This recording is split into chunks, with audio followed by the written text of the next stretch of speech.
Hi, I'm Walt, and I'm part of a team that's putting together some videos for the Stratfield and North Stratfield area that talks a little bit about the history of our community and things that we can find around us.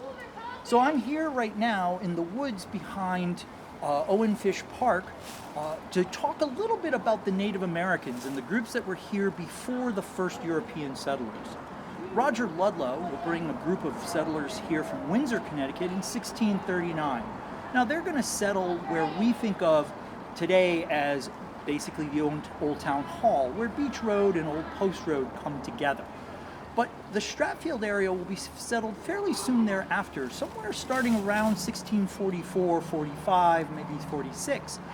But the Native Americans that were here in 1639, when Roger Ludlow and his group first arrived, are the Umpqua. They live predominantly in this area. They are part of actually what is known as the Pogusset group. We think they were a confederacy. They would come together at certain times. They were connected with the Pequannock and what is today Bridgeport, the Maxmucks, which were what is today Greens Farms and Westport. And they all lived in this area. They found food, they hunted deer, they raised corn and pumpkins and squash and beans together. They also would build homes known as wigwams.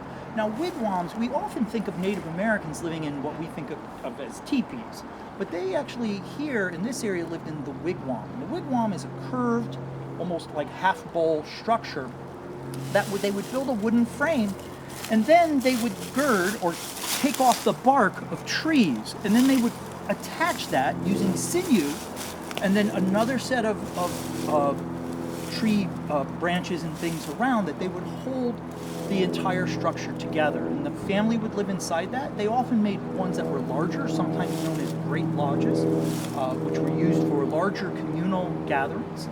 We know that the Umpqua were in the area. We don't have a specific spot in the Stratfield area that we know they had a specific village, but we do know that their groups were all in the area of what is today Fairfield, and as I said before, the Pequannocks, which were in Bridgeport. In 1659, all the Native Americans are basically brought together and put on what is inherently a reservation of 80 acres on Ye Golden Hill, which is today Golden Hill in Bridgeport.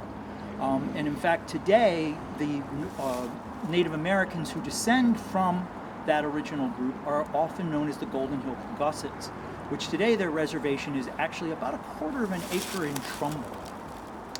So the Native Americans were using this area long before the Europeans got here, and would continue to use it later.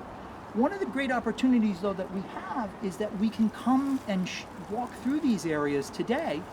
These paths here behind Owen Fish Park were just recently dedicated, so that you can come back here and do this on your own, or any other open wooded area when you're in it. Try to think about those times when this land belonged to the Umpqua and other Native American groups, and what life could have been like for them at that time. Once again, my name is Walt, and I'd like to remind you that history is all around you. I hope you find some soon.